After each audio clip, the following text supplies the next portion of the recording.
दिल्ली में ऑक्सीजन की डिमांड कैसे कम हुई।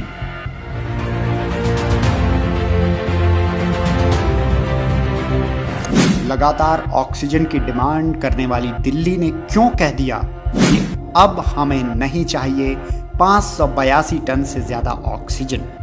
पिछले करीब 15 दिन पहले कोरोना के केसेस एकदम बाढ़ की तरह से तेजी से आगे बढ़ रहे थे और पॉजिटिविटी रेट भी बढ़ के 35% पहुंच गया था। 27-28 हज़ार तक पेशेंट्स की संख्या रही है दिल्ली में। तो एज ऑन टुडे अगर मैं देखूं तो पॉजिटिविटी रेट 14% आ चुका है और मरीजों की संख्या, डेली जो मरीज आ रहे हैं उनकी संख्या भी आज घट के 10,400 के करीब रह गई है।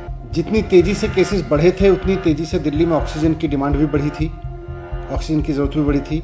और अब जबकि केसेस तेजी से नीचे आए हैं तो अस्पतालों में बेड्स भी खाली हुए हैं और ऑक्सीजन की डिमांड में भी कमी आई है। जब ऑक्सीजन की बहुत ज़्यादा ज़रूरत थी तो हमने कैलकुलेशन करके देखा था कि उस समय के हिसाब से हमको 700 मीट्रिक टन ऑक्सीजन की ज़रूरत थी। आज हमने फिर से सारी चीज़ों को कैलकुलेट किया है और हमने ये देखा है कि दिल्ली में बेड ऑक्यूपेंसी और मौजूदा केसेस को देखते हुए, मौजूदा एडमिटेड पेशेंट्स को देखते हुए दिल्ली में ऑक्सीजन की ज़रूरत अब 582 मीट्रिक टन रह गई है। तो सुना आपने, खुद दिल्ली के डिप्टी सीएम कह रहे हैं कि अब अधिक ऑक्सीजन की ज़रूरत नहीं है। लेकिन क्यों?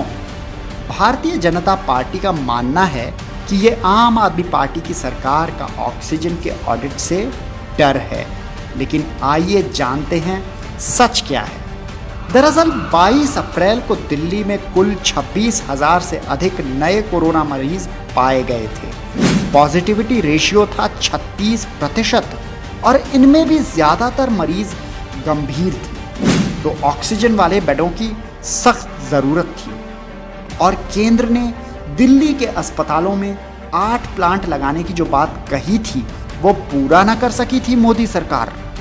ऐसे में केजरीवाल सरकार ने लोगों की जिंदगियां बचाने के लिए अधिक ऑक्सीजन सप्लाई की गुहार लगाई, क्योंकि दिल्ली में ऑक्सीजन प्लांट लग नहीं सकते और देश भर की ऑक्सीजन का कंट्रोल केंद्र के हाथ में है।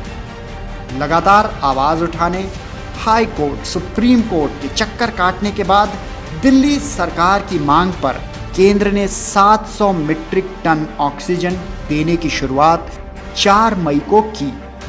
जबकि इसी बीच अपने काम को पहचान बनाने वाली आम आदमी पार्टी की दिल्ली सरकार ने 40 से अधिक अस्पतालों में फ्रांस से मशीनें मंगाकर अपने प्लांट लगाने शुरू किए, जिनमें से कई अब काम कर रहे हैं।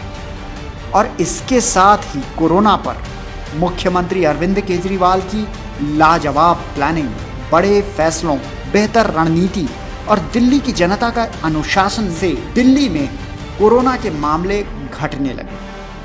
15 मई को तो केवल 11% पॉजिटिविटी रेशियो के साथ 6,500 मामले ही आए हैं। तो अब अधिक ऑक्सीजन का अरविंद केजरीवाल क्या करते? इसलिए उन्होंने ये सप्लाई अन्य राज्यों को देने को कह दिया। अब इसमें गलत क्या है भाई? क्या भाजपा वाले यह कहना चाह रहे हैं कि केजरीवाल को अधिक ऑक्सीजन लेते रहना चाहिए था? वैसे भाजपा से याद आया, उत्तर प्रदेश की राजधानी लखनऊ में कोरोना का तांडव आपको पता है। खुद मोदी जी का बनारस एक एक बेड को तड़प रहा है। गांव में लाशें गिर रही हैं, न दवा है, न बेड, न ऑक्सीजन, न आईसीयू और न टीकाकरण।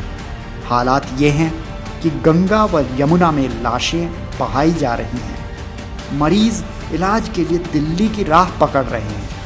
कमोबेश यही हालत भाजपा शासित राज्यों हरियाणा, बिहार, मध्य प्रदेश, गोवा और गुजरात की भी है। लेकिन ये भाजपाई केजरीवाल से कोरोना पर काबू कैसे पाएं, ये सीखने के बजाय टांग खिंचाई और झूठे आरोप लगाने में जुटे हैं। अरे शर्म करो, केजरीवाल से सीखो। अफवाह फैलाने में लगने वाली मेहनत काम करने में लगाओ।